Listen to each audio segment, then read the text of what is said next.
Since most of you want me to talk in English, I'll talk in English.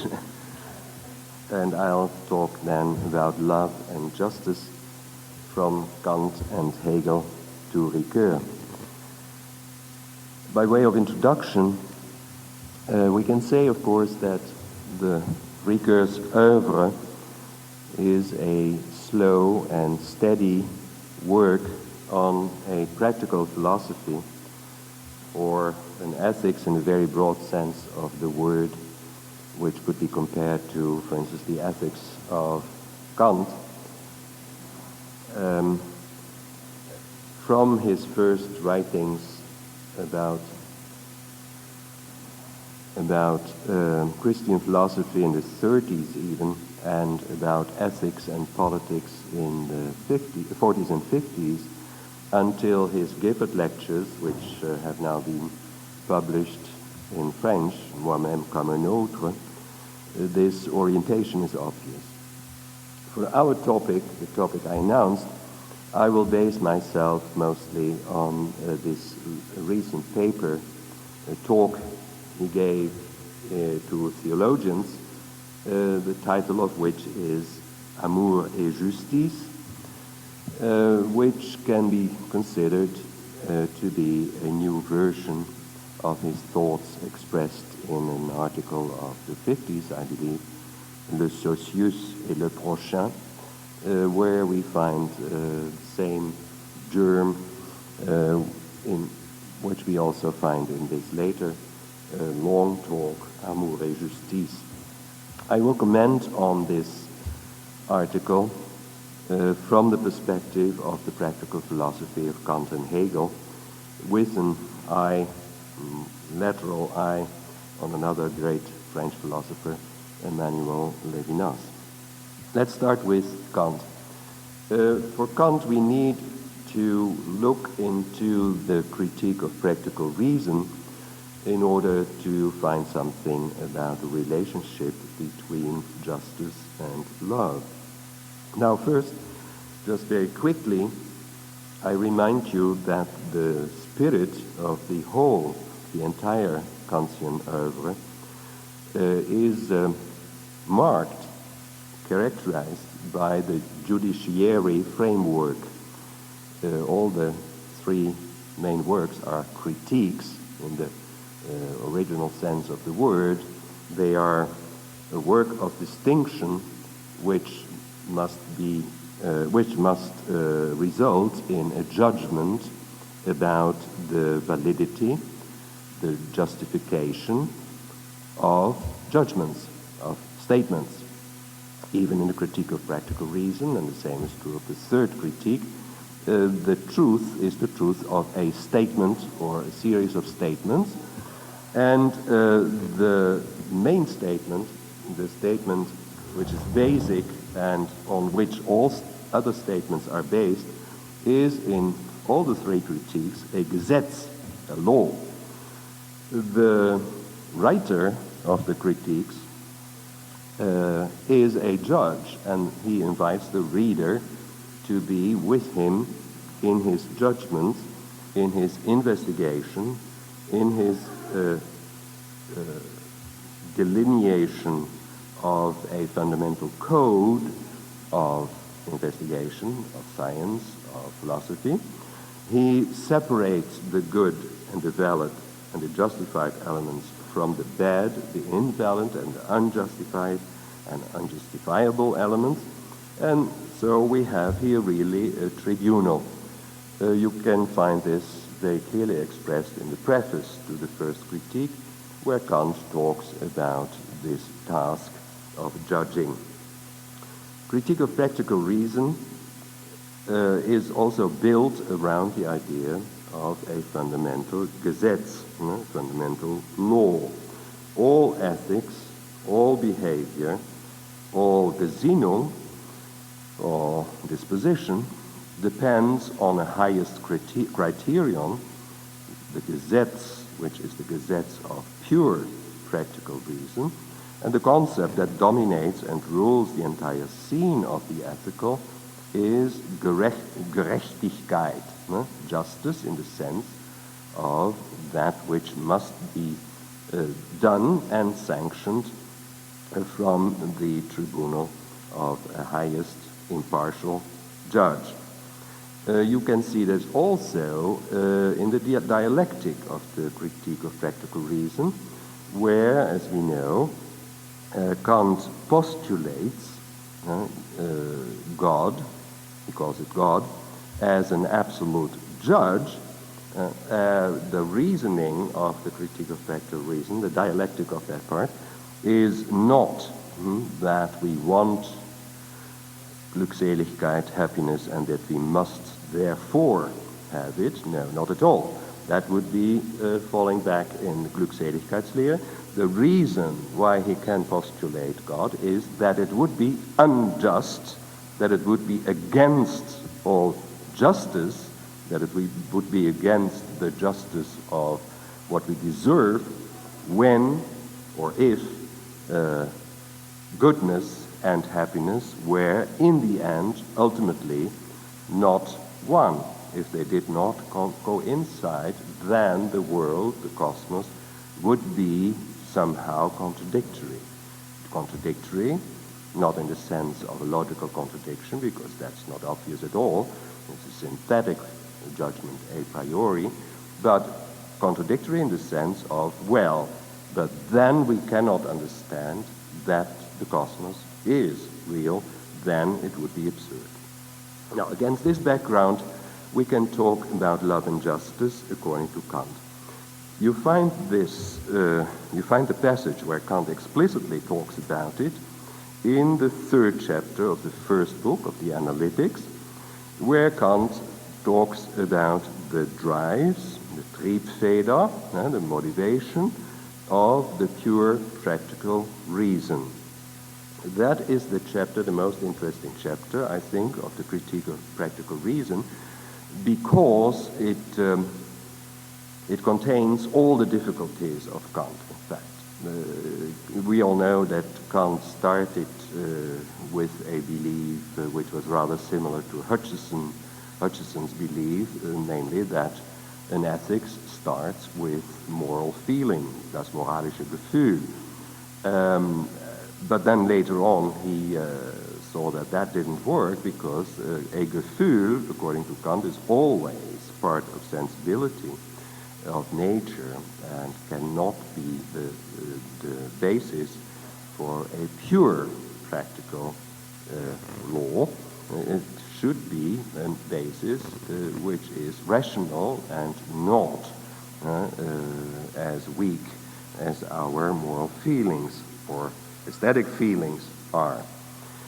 Now, if this is true, then of course we understand that Kant says we cannot build an ethics on the feeling of love. Only reason itself, pure practical reason, can be the foundation. Now, I do not presuppose that you're not familiar with Kant. I suppose you're all very familiar with Kant. We all know that reason as practical is nothing other than autonomy, or autonomy is nothing other than reason as indicating an orientation, indicating a fundamental law. Reason, again, against the background I sketched already, reason is seen as Gesetzgeber, gesetzgebend, legislative. Again, the whole metaphorics of the judiciary constellation. Reason is ruling by universal rules, whereas feeling is contingent, arbitrary, accidental, according to Kant, and cannot give a universal, necessary law. Autonomy can also be, we say, it's practical reason. We can also say it's exactly the same thing, will, insofar as will is rational. It is the unity of intelligence and will. And this unity imposes on us a sollen. Why sollen? Because we are not only rational, we are also natural desires. Fundamentally, that is a natural desire for happiness, and all our inclinations, all our Neigungen are nothing else than the diversification of this desire for happiness. Now, when do we practice Gerechtigkeit? When do we practice justice? We talked already about that yesterday. When I practice Achtung, respect for the law, for the universality, for the reasonability of human beings as human spiritual beings, and that means when I practice respect for spirit. And spirit is defined as reasonability. Rationality, reasonability, spirit are exactly the same thing. This constitutes our dignity. Achtung für die Menschheit, Kant says, is the fundamental, the basic law. It's exactly the same, Kant claims, as the Achtung for the universality of the law. And it's very clear that the first and the second formulation of the categorical imperative for Kant are exactly the same, and that is very clear because it's not at all respect for the other. It's not at all respect for this individual, you, or he, or him, or her. It is respect for that which is common to us, for the universality of the reason which constitutes us human, or rather spiritual, because the same argument is used by Kant for other spiritual beings. We don't know whether they exist, but if they exist, they deserve the same rationality. So, Achtung für die Menschheit is not respect for this mass of human beings, it's respect for Menschsein. Menschheit is the translation of humanitas in the sense of human nature or human essence. Now, this respect is universal, and that means it is the basis for a realm of Zwecke an sich selbst, a realm of ends in itself. An end in itself, strange expression, means it cannot be an instrument for something else. Kant says it means it's an absolute. Or, clearer, it cannot be part of an economy. An end in itself is never part of an economy, because part of an economy is that which can be exchanged for something else. Well, human dignity cannot be exchanged. That is why Kant very explicitly says Menschheit or dignity is not a worth, is not a value. And we should not forget that, and we should get rid of all this talk about values, which is nonsensical, because a human being is not a value. It is that in function of which we can talk about valuable things. But dignity is not a value, means dignity escapes from the world or the network or the economy of goals and instruments. Now, this then is worked out, as you all know, in the sense of a society. Perhaps you can just leave this out. This, I think, how do you turn it off? Can we turn it off?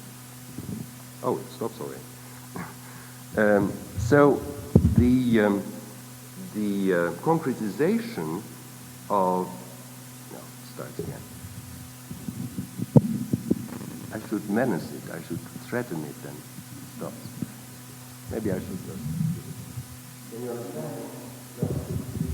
Oh, that's the tape. Oh, very important. No words should be lost. So, what is the way of concretization of these principles? If we have to respect humanity in everybody, then we have to respect everybody insofar as everybody carries this rationality in itself, in him or herself.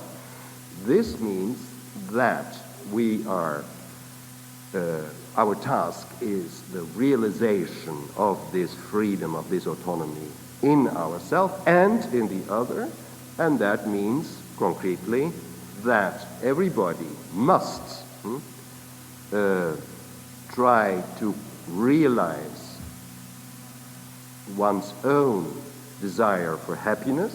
And so far, Kant is totally in agreement with the Glückseligkeitslehre. Everybody has to realize the ends. The only content we have, Kant says, is our desire for happiness. That's the only content. The rest is formal. So what we have to do is to desire our happiness and to realize it, but it's not necessary to command that because everybody has this desire. But what we should do is to rationalize it. That means we should do it in such a way that everybody's dignity can realize itself in this network, in this economy of striving for happiness. No? So that the formal element should then give a network, give a form, even in the sense of Aristotle, to our natural expansion. But this expansion should be limited, because if I just am an egoist and do not attend the rational law, then I will do violence to the others. So limitation of this drive for expansion and integration and greed and so on, and violence, and the limitation of everybody's desire for happiness means also the self-limitation in the name of your happiness, and that means an economy of universal self-limitation. Reason becomes then the legislation, the judgment, and the sanctioning of our universal, general way of being modest, of not going as far as I want or you want, but as going as far as we together can do. Now, this togetherness is not very clear in Kant. What is exactly the togetherness? The togetherness is this whole network of relationships by which everybody gets his or her right. And that means by which everybody else has his or her obligations. Rechte und Pflichten, rights and obligations. Those are the words, corresponding words, correlate, which define the relationships. So here we have Kant's version of suum cuique tribure, give distribution, everybody what is his or her, everybody his or her ownness. Then, of course, we are equal in fundamental rights. There is an equivalence of each limitation of him or herself and limitation of the other. There's reciprocity, and so on, which is described in Kant's Metaphysics of Sitten, morals, which nobody reads. Well, somebody reads perhaps, but it's very important to read it because there Kant talks about the content of our strivings. But maybe you're more familiar with Hegel's description of it in the civil society, in the bürgerliche Gesellschaft. That's about what Kant also describes in his Metaphysics of Sitten.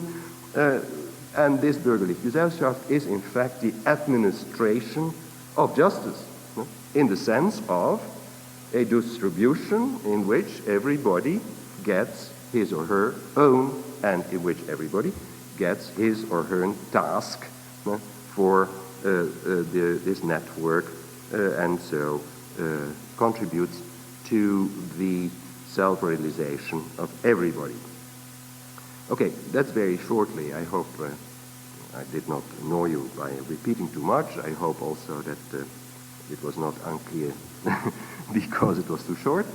Anyway, now against this background we can ask, well, what is love then? What is the importance of love? I said already, love, according to Kant, is a feeling. So love for him is that which happens sometimes, contingently, between two persons, or maybe more persons in a family or between two lovers. Well, those are the most common examples. Maybe there are others. Since it is a Neigung, since it is just a contingent feeling, one cannot will to be in love. One cannot reasonably ask someone, love. One cannot command love. It is something which overcomes me. All feelings, we know, are passive. All sensibility in Kant is passive. There's no activity in affectivity in Kant. Activity is absolutely monopolized by reason in Kant. Great mistake, I think, but anyway, that was the tradition of the 18th century which Kant did not criticize. Now, if this is true, then of course we can say, well, okay, love, it cannot be a basis for pure practical reason. But that's not enough, because Kant, as you know, wrote his first critique, and therefore the dialectic is the main part, in order to make place for Glauben, for belief, or for faith. For him, that's faith is another word for the religious belief. He says that explicitly. No, my intent was not, first of all, to make a place for science. That's the interpretation 80% of the Kant commentators give now. But my intent was to show that with the fall of metaphysics in the old sense, belief is not involved in decadence. It can be saved. So Kant feels the need, of course, to say, well, what about the Christian tradition?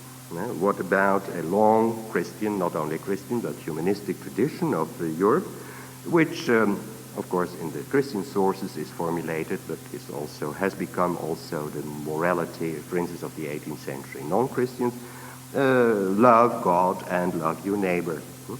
And your neighbor means, in fact, all human beings.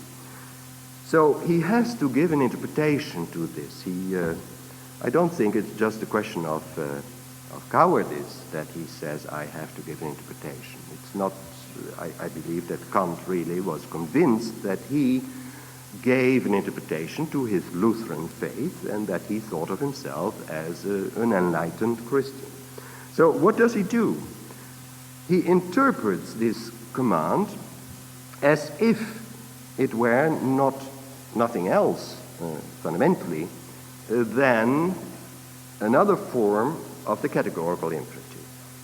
So he has to show that this ancient imperative, the gospel and of the whole tradition, is in fact a formula, another formula, for what Kant in his Critique of Practical Reason explains. So it must be a formula for reason as the highest criterion and the highest judge. So he says, love God. Let's start with that. And the same, which he will say about this love to God, can be applied to love the other persons, but he does not get into that very much. Love God cannot be meant as a command to have an inclination of love, in a sort of analogy of I have a beloved and I love her, and so I'm just all fire and flame for her. Why not? Because, we said it already, this love, which he calls a pathological love, and we know that's not pejorative, but that means simply it's a sensible love, sensitive love. This love for God cannot be an imperative. Same for love your neighbor. Now, what then could it mean? What would then be the hidden meaning of it? He says, the only meaning I can find in it is that we do the commands of God cordially, heartily, with affection, with not with resistance, but gladly. Gerne tun. Lieben is nothing else than, well, do what the categorical imperative tells you. The categorical imperative is finally das Gesetz, and we can discover that in the dialectic of the critical practical reason, we discovered, in fact, that that was the highest Gesetz, which is, in fact, then the Gesetz of God himself. It's the reason of God. God is almost reason. Think of the temple of reason, which was erected in these years. So we should be totally obedient. That's all. That's love. The same you could add to that application of what he says is love your neighbor means respect your neighbor with all your heart. Now this, he says, is fine. This is the ideal of Heiligkeit, of holiness. But this ideal means that there's no obstacle for our being obedient, for our being lawful. That means, again, that our whole psychical, corporeal, spontaneous inclination, life of inclinations, all our affectivity, all our emotions are in agreement with our reason.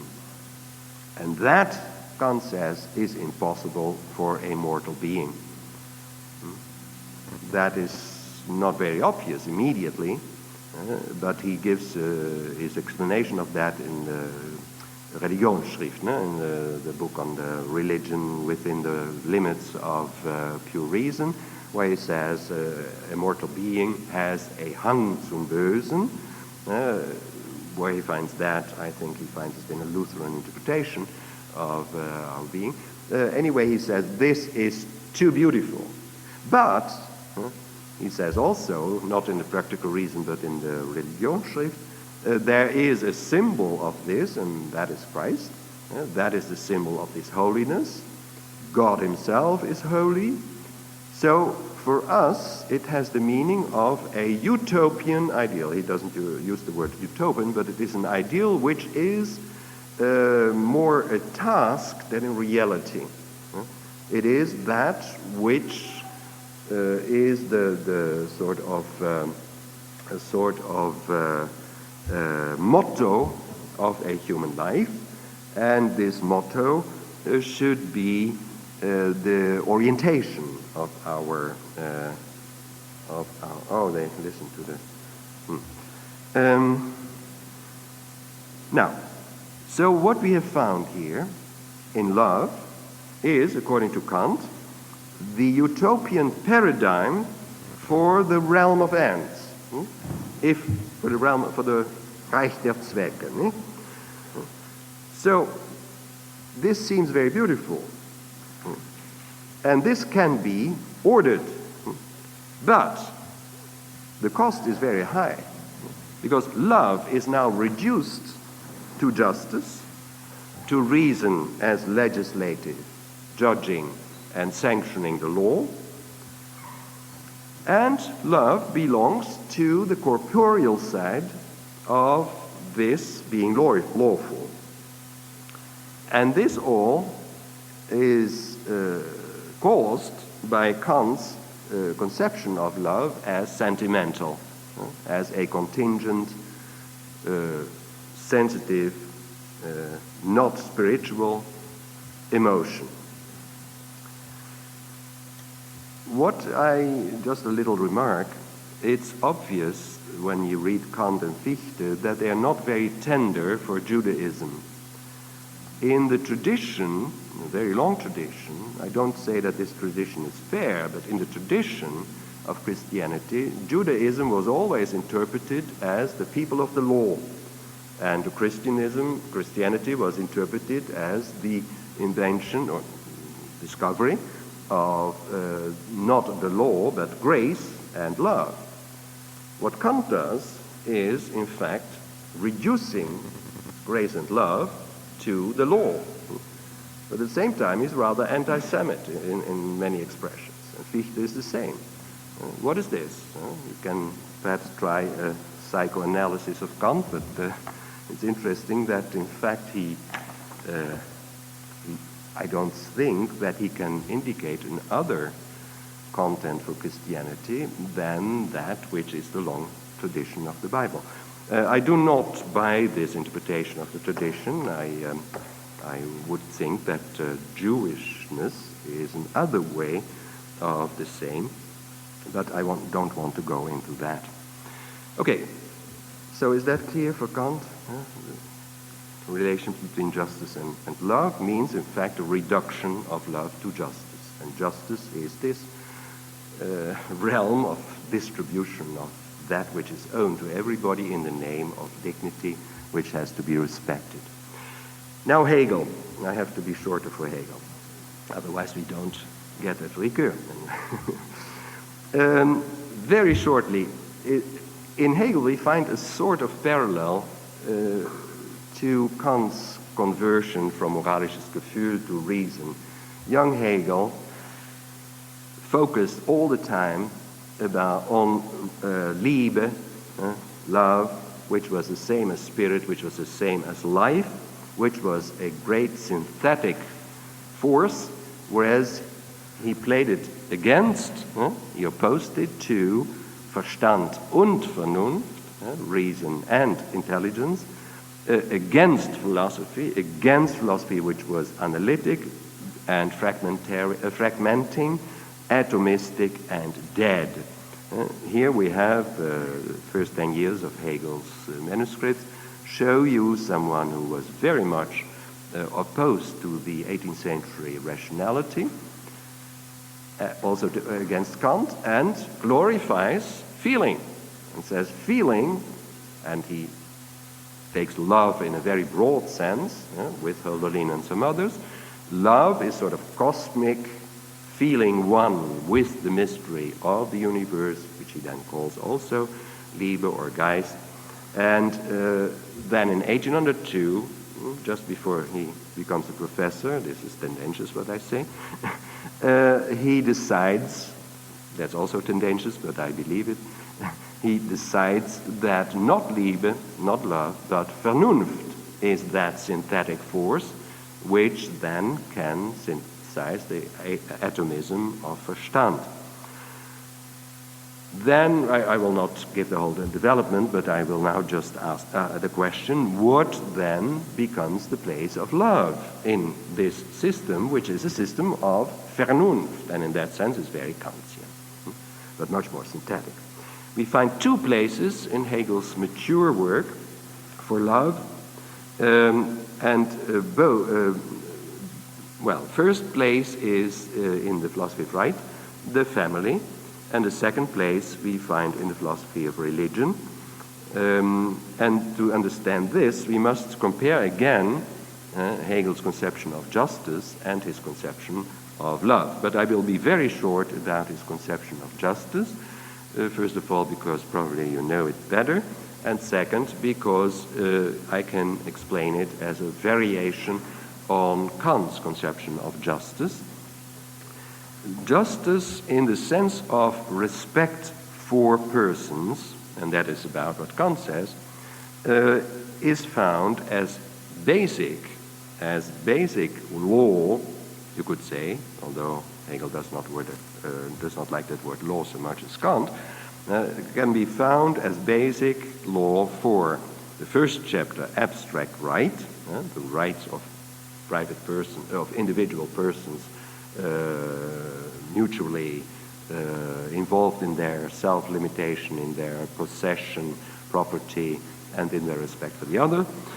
Second, in morality. The whole morality is Kantian. There is almost just the systematization of Kant's formalism. In the bürgerliche Gesellschaft, in the civil society, which is the concretization of all these persons who exchange with one another, and as I showed yesterday and the day before, in the international law, where the nations exchange with one another. Now, this whole, and that is about half of his philosophy of right, this whole universe of justice is again centered round rights and obligations, individual people with rights and obligations and their relationships, and around the figure of the judge. The judge is the key figure which saves the abstract right, which cannot save itself, which cannot support itself because it is open to crime, to the arbitrary decisions which is criminal. There you need a judge. Morality also needs a judge in order to indicate the ways in which you have to realize itself. The judge is one of the center figures of the civil society, and the judge, a superhuman judge, is the final reason why the history is not absurd. So the whole, I cannot develop this now, but you could write a dissertation on the judge in Kant and Hegel, and you could write even a dissertation perhaps, or a long article, about the judge in Hegel's philosophy of ethics and politics. And again, you find this very resistant tradition of the highest perspective, which is the perspective of deserving, distribution, merit, and recompense, let's say of heaven and hell as final word about the meaning of existence. Very short-sighted, I think, in fact, but, well, in a way defendable perhaps. Anyway, it's a very 18th century, very utilitaristic also idea. But in Kant and Hegel, it's of course infinitely better than in those flat utilitarianists of today and of the 18th century, which don't have anything to say which is interesting in philosophy, and who comment on Kant as if Kant were not the great rationalist. No? Now, but, and this is the difference between Kant and Hegel, the meaning of justice is not exactly the same in Kant and Hegel. Because the meaning of justice is finally found when you know what the source of justice is, what the support of this distributionary system is.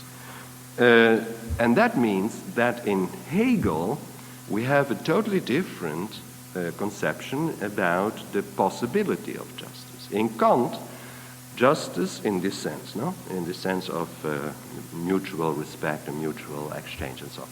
In Kant, this form of justice is given as a sort of absolute. No? Respect for the ends in themselves is the basis. Hegel, very much, and during the whole philosophy of right, the philosophy of objective spirit, polemizes against the idea that such a network of relationships could be a foundation. That is his fight against the contract theories. A contract depends on the arbitrary decision of different wills. Depends, in fact, on a multiplicity. And we know how Rousseau couldn't find a good reason to show that this multiplicity could lead to a community.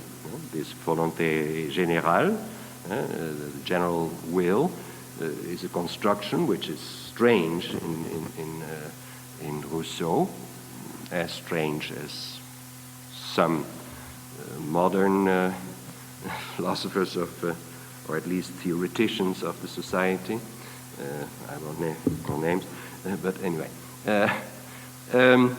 But Hegel says, well, there should be a unity which is one and which diversifies itself in this multiplicity. And that is, for Hegel, the concept of will. The concept of will diversifies itself in the general will and in the individual wills. But in itself, it does not make this distinction. So that is his attempt. In order to explain that, I should go back to his philosophy of subjective spirit, in which the will is simply the unity of intelligence and willing. Now, then after that, he says, well, now then it diversifies itself, but the multiplicity of individual wills is in fact a participation in this one great fundamental will, which he then calls, like Rousseau, volonté générale or universale Wille, universal will. This gives another color and another meaning to this dispersion, which is explained in society, in individual civil society. So Hegel must then, in the chapters which I did not mention, he must then show in these chapters, and what are these chapters? Only the family and the state, only 2 chapters among 6. There he must show that the multiplicity of justice and the distribution at the suum cuique tribure is an expression of something one. Okay, now, in the family we have a unity, we have a communal willing. And that is his first answer to the question what love means in the context of his work. Love is, again, like Kant, feeling. But feeling is something different in Hegel and in Kant, because feeling, or as he says, praktisches Gefühl, love is one of the forms of praktisches Gefühl, is the will as concretizing itself in on the level of sensibility. So from the beginning, Hegel sees all the facets of the universe as sort of explanation and deployment or differentiation of something which is one, the idea. The idea takes the form in the subjective spirit of reason. Reason takes the form of intelligence and of will, but intelligence and will are the same fundamentally, namely der freie Geist, the free spirit. So love is this unity of the idea of the free spirit on the level of emotional life, of affectivity. On one hand, Hegel agrees with Kant that you cannot command love, that love is not yet the rational unity of human beings. On the other hand, he says, but it is already a shadow of the final unity. It is already a community which is reasonable insofar as it shows in a dimension which is not the highest, but which is still a human dimension, the unity of the idea and of reason as such, and in that sense is also an expression of the absolute. Now, this looks nice, but the problem is that love unifies so well that the persons disappear in the family. And the family is so united that it can be represented by one person, namely, of course, the father. So father, mother, and children are only one, and the father represents the oneness, just as the king represents the state. The father is the king of the family. Well, familiar picture of the 19th century.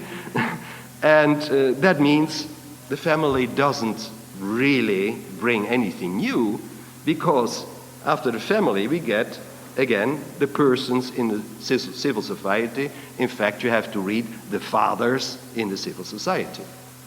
And when the father is dead, okay, then the mothers. But it doesn't make a difference. The family is just a little passage which doesn't change anything. He doesn't miss one word about the family when he talks about civil society and state. It disappears. It is just a little thing. So I think you can also write a Hegelian philosophy of right without families. No, you don't learn anything. Well, maybe he could have added. He could have said, "Well, you see, family is the first way you learn to dedicate yourself, to have a sort of general will on a little scale, and that's a good exercise for later when you are really mature and go to the, which also is a familiar thought. So here really, it's a pity, but he was a child of his time, as he says. Second appearance of love. It's so strange because he was so excited about love in his first 10 years. He was so excited. Now this is nothing. Then the second appearance is very poor also. You have to be very attentive to see it. It's in the philosophy of religion. He talks there in beautiful terms about the unio mystica with the absolute, with God. Unio mystica. Now, is there anything more beautiful than that? A mystical union with God? I would think that then you're at the summit. What is it? Well, it is to write or to read the logic, no? To know that everything is the absolute. Now, then you ask, what is the practical consequence of that? And then he is silent. He doesn't say much. The practical consequence of that is that you belong to a group of people who think the same, who have discovered that everything is God.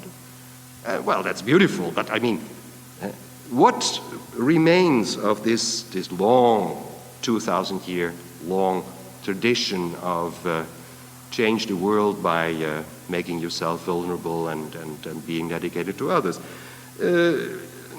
Nothing much.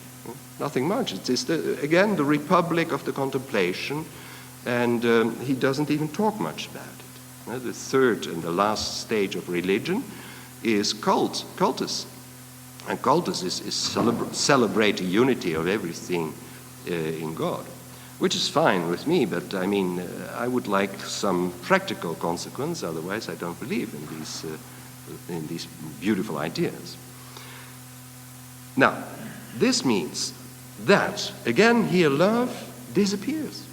And what is then the unity? And because Hegel insists on the unity of men, of people, the unity of people, the community exists as a nation. Love is the patriotism through which people can dedicate themselves to their nation.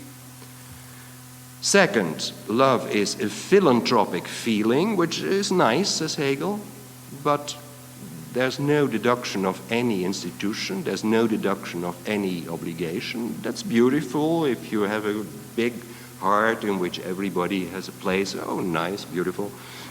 And third, there's no love of humanity in its entirety, although, with Kant he says, every person should be respected, not loved, but respected.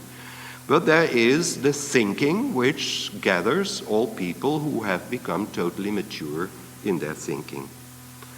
Again, love does not have a real place, except in a sort of contingent little dimension in which people gather. I can be brief about the dimension of justice because it's characterized by Ricoeur in a rather Kantian sense. Suum cuique tribure means two things. First, respect for the goods, the rights, the possessions, the lives of the individuals according to the law of equality, mutual limitation and self-limitation, sanctioning of interests and respect. That's very Kantian.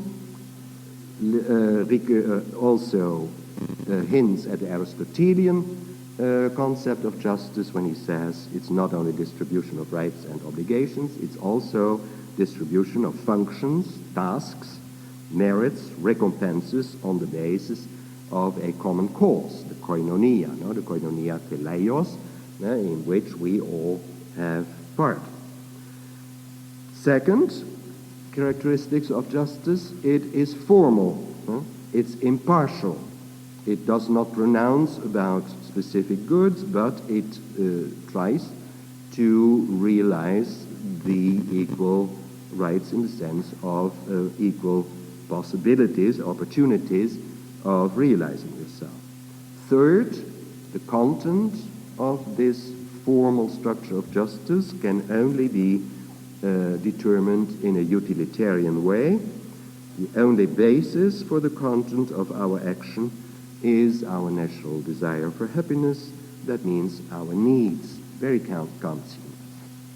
Then, and now it comes, because that is already a sort of diagnosis, the strict law of justice, as maintained by the judge within the state, is a law which can be expressed in the idea of do ou des, give in exchange for what you receive.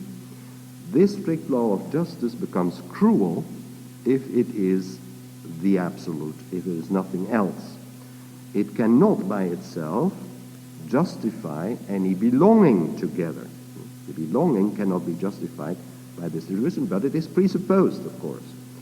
It cannot justify by itself compassion with those who are the victims of severe justice.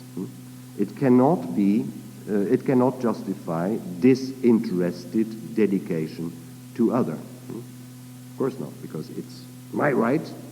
Okay, I recognize your right, but it's my right and your right and nothing else. And okay, I'll respect you, but you respect me. Now, this is an old thought, of course. Kant even quotes it. Fiat justitia periat mundus. Justice should be practiced, should be effective, even if some people or many people will die by the application of justice. Or summum jus, summa injuria, the highest right, the highest law, the highest justice, is also the highest form of injustice. There's a whole tradition, even in Greek, in the Greek tradition, of a tradition of trying to find ways for giving the victims of justice, those who by the circumstances are more touched and more beaten by justice than others, because they can permit themselves, for instance, good lawyers, and they have enough money to buy their freedom, and so there's always this tradition of helping the victims of justice, and that is the tradition of epieikeia, which now perhaps is called fairness. Rawls talked about that. And Rawls, I'm not a great admirer of Rawls, but Ricoeur is. I don't think it's so deep as a philosophy, but it's very important insofar as he invents a sort of calculus which makes the chances of those who do not have the same opportunities as the others better. So that's the maximization of the minimal opportunities, and that's very smart, and a sort of attempt to have a sort of economy of the chances. Justice cannot be the ultimate. I remind you of the image of justice. Now, this fine lady who is very impartial. She's blind, so she doesn't see the individuals. She cannot love, of course, because to love you have to see this or this individual, and you cannot love in the sense of Beethoven, seit umschlungen Millionen. It's a little too much, I think. Justice is blind, so she doesn't see the differences, and the differences are very important for equality. And justice has a sword, and that cuts. That's very dangerous, this sword. So that is an image by which you perhaps could illustrate the fact that justice cannot be the last word. Why should we transcend the level of justice? I give you now my interpretation, and I suppose that is also in agreement with the background of Ricoeur. First of all, if it were the last word, if it were an absolute, then every being would in the end be solitary. Then in the end, as Hegel shows, we would be atoms, one over against one another, but we would not belong to a community, to a tradition, to a history, to a heritage. I remind you of Dostoevsky, who says, I think it's in The Idiot, that people will become so solitary that they cluster together like ants and that they grope one on the other, to feel that they are still not totally. And then, of course, we can say all we need is love, but the question is then what sort of love is that? Second reason why we cannot stay with justice is already what I said already. You can say Rawls against Nozick. The circumstances make it necessary to make differences in order to restore equality. And so you have to have a sort of criticism of justice in order to help justice to its true end. Third, compassion. Well, what is the reason that we want to develop the third world? I think it's fundamentally a form of compassion, and not only to do justice. It's to something prior to justice. Now that compassion is of course very close to what in the European tradition, the Western tradition, has become love your neighbor. Here, Ricoeur says the background of justice as distribution and interaction and exchange of rights and rights and obligations should be and cannot not be a sort of mutual disinterestedness. If mutual interest is the only thing, then rights claims become hard, become almost hostile, and become a conflict which can only be overcome in the most benevolent circumstances. Okay, that's the picture. Globally, it's the Kantian picture, I think, of justice. Now, what is then love?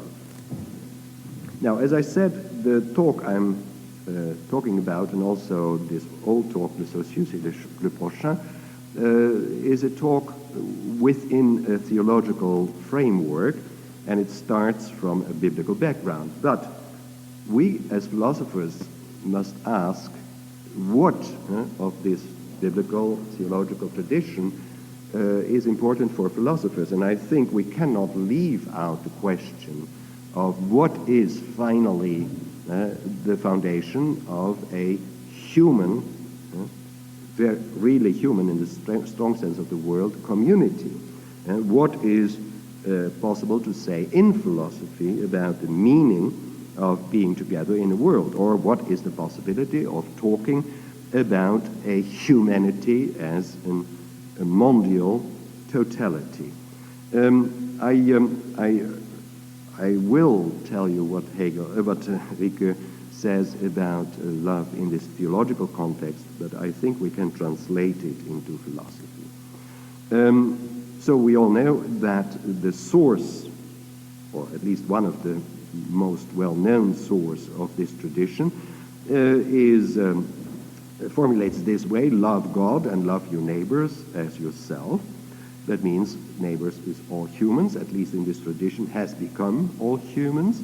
And this is clearly what we are considering as an explanation of the word love, insofar as the word love can be used in the context of a social, juridical, legal, and political philosophy.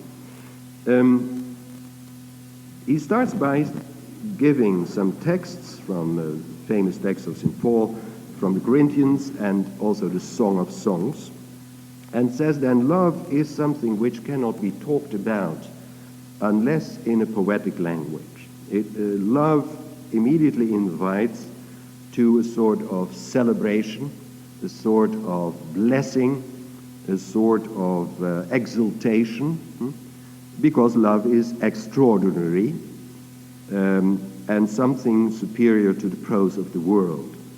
Therefore, we should be very cautious in talking about love, because it becomes very easily a sentimental thing.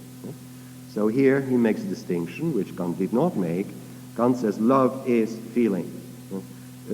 Ricoeur will not deny this, but he says there's two sorts of feeling. There's a serious feeling, and there is this feeling which becomes sentimental when you make something out of it which just surpasses the limits. Characteristics of love. Love appeals to us. It is a revelation of the highest possibility of human life. And it is an imperative. At least in those texts.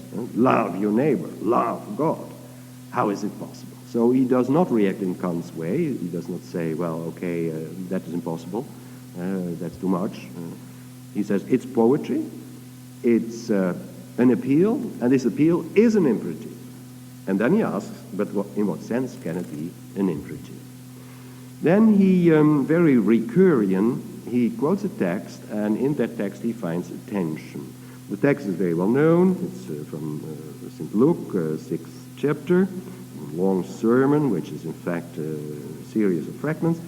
He quotes, love your enemies, be good to those who hate you, bless those who treat you badly, who slaps you on the cheek, turn your other cheek to him. But then immediately following a sentence that says, do to others what you want them to do to you. Now, Ricoeur says, well, that's strange. First, it says, love even your enemies without getting anything for it, on the contrary. And then it says, do to others what you want others want to do to you. This is the golden rule. And that's the way Ricoeur reads it, that is an expression of justice as reciprocal justice, as do or des, as respect, identity of rights and obligations, mutuality of respect, and so on. Very Ricoeurian, sort of paradox, sort of contradiction. Now, how can we understand this? Let me not do that. Let me first follow Ricoeur. He says, well, now, the question is then, how can we synthesize, or at least bring in a reasonable connection, this poetry of love, which is absolutely a shock and which seems to reject the whole world of this hard, severe, and sanctioning justice, the law, and, on the other hand, this prose of a normal life in which we really need regulations, laws, justice, judges, and also the strong arm of the state. His answer is then, love and justice needs one another as condition of their own possibility. But they do not coincide. They will never totally coincide. An infinite task to bring them together. Rather Fichtean. We are caught in an infinite progress. Or let's hope that it is a progress. It's not necessarily progress. It can also be a decadence. But it's more a task than a reality. One has to support the other. More precisely, the poetry of love should become the inspiration of justice, and the prose of justice should give to love its possibility of becoming practical. Now, let's see it from the side of justice. Justice can be interpreted and practiced in several ways. It can be, for instance, it can be practiced and interpreted as a way to get more than the others. I can find the holes in the law. I can use Wall Street and be untouchable according to the law and become more wealthy than everybody else. And in fact, probably I'll get the money of others. I can become more powerful than the others. I can play with the law. Now, it's obvious that the motivation here is bad, is unjust. The Gesinnung is bad, but justice is the network I'm playing with. You can also play with justice in the sense of pure, severe righteousness. Nobody can criticize that. You're just, according to Kant, you're good because you want right and obligation.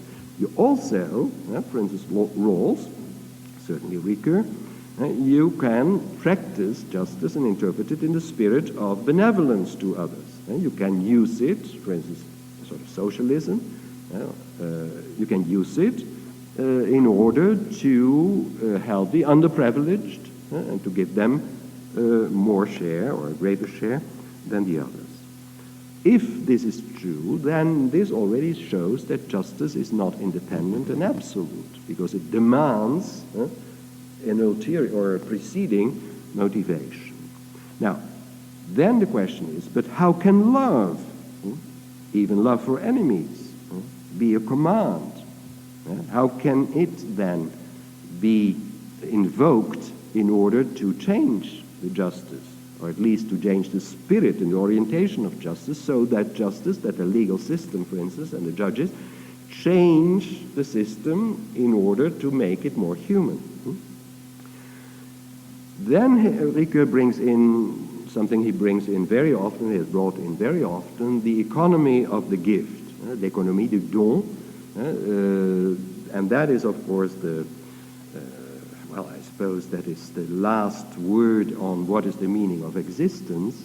The meaning of existence can be interpreted in many ways. We can, for instance, in the literature, you can find it also in philosophy. You can find expressions of an enormous boredom with the fact of existence.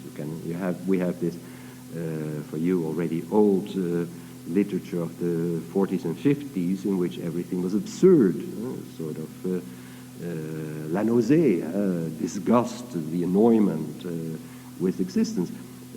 Spinoza's Stimmung, or mood, or fundamental affectivity is hilaritas, no? Is joy about existence. It's good to be. The old biblical tradition is gratitude and hope, expressed in theoretical terms by saying, well, the world is created, or the world gets some final solution. We don't know how. So here, like Levinas says, love can only be a real motivation and can only be a command, but a very special sort of command, if someone is preceded already by love. So love generates love. And if we can experience the world as a gift, as given in a very strong sense of the word, then it's given for nothing. It's given not as a recompense or as a punishment or whatever. It is given because it is given. So that is exactly loving. So this love, if it is experienced or believed, then it can generate, and it generates love. So, okay, that is, in this context, is a theological given, but also in philosophy, we have to ask these sort of things, like Spinoza or Plotinus. What does Plotinus say? The existence of the world is the superabundance, the overflowing of the one, which is another way of saying it is the good of Plato. That is finally his answer. The groundless giving, or because I am loved, I love.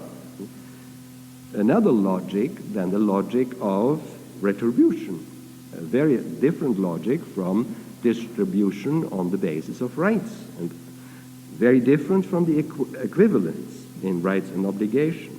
Very different from pure justice. It's a logic of superabundance. Love is, in a way, supra-justice, supra-ethical, he says. It surpasses the dimension of respect for rights, as it also surpasses, of course, the Greek or Aristotelian dimension of the kalokagatia, which is an aesthetic form of ethics, because it is gratuitous generosity, or, theologically talking, grace. Its demand is more than exigency of justice.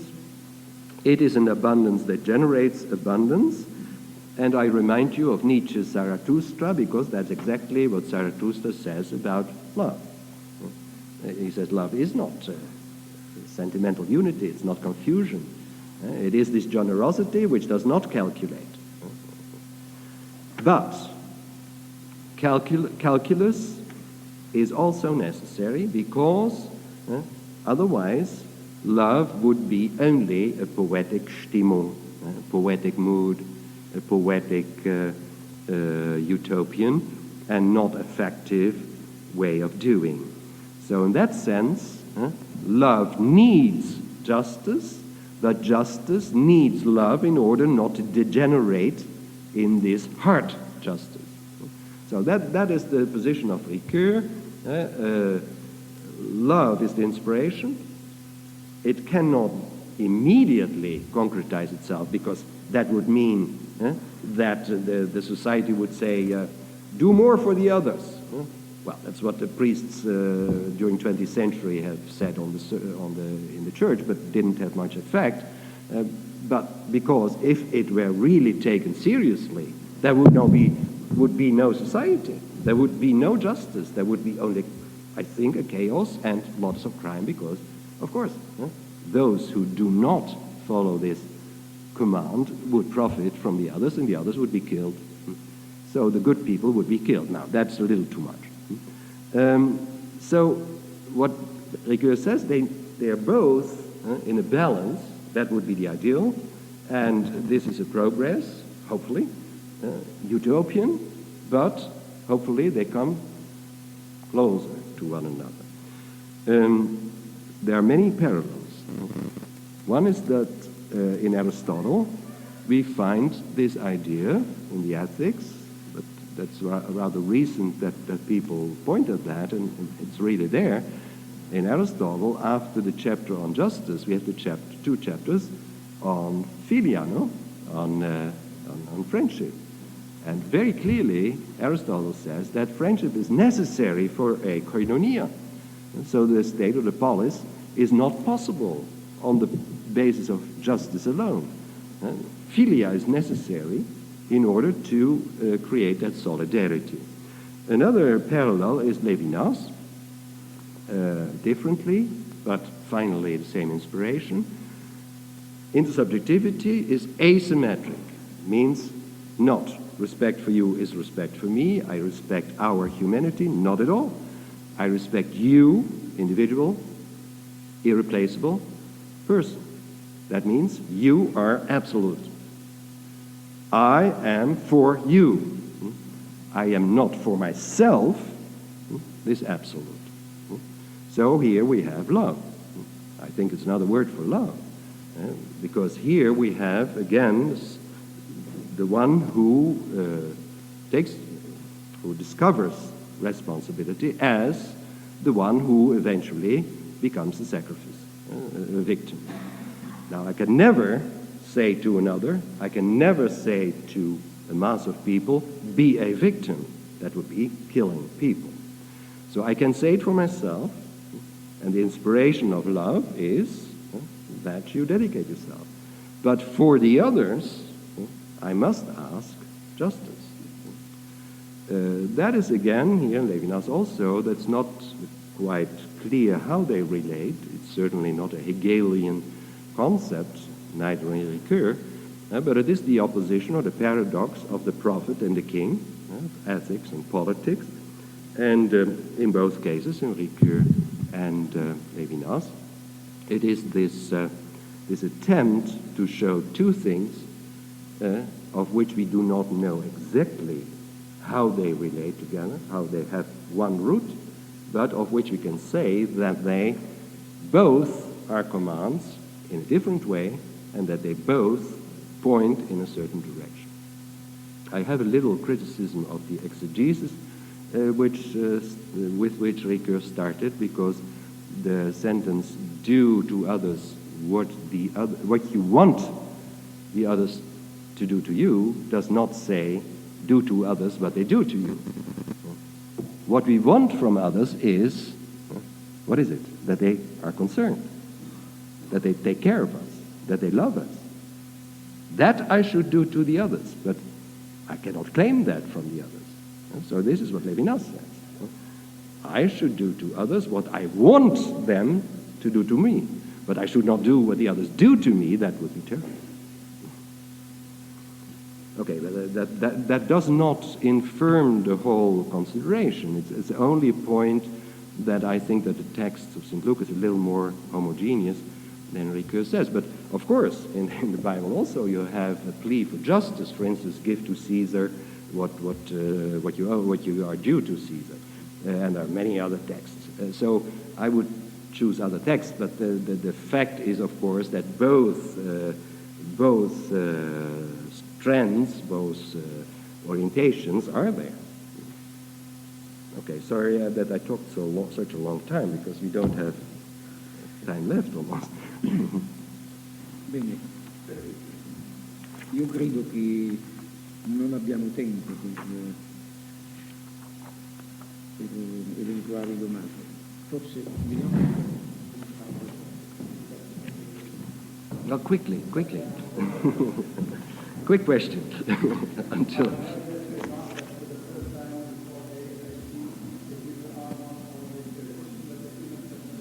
That I'm not only.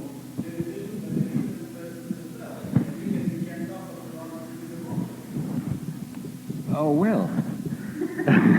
That's interesting. When I read a translated text, I'm not human. That's interesting. Okay. So you think that's important for philosophy, to have emotions and to show them in philosophy, or shouldn't we be like a judge? Huh? Okay. Credo se qualcuno di voi vuole porre qualche questione rapidamente può farlo.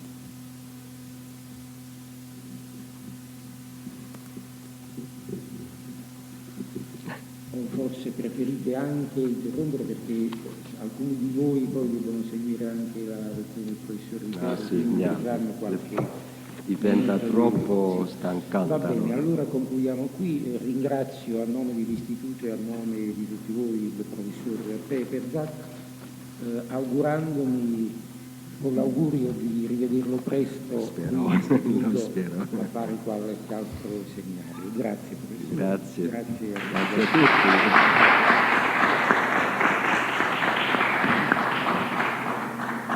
Allora.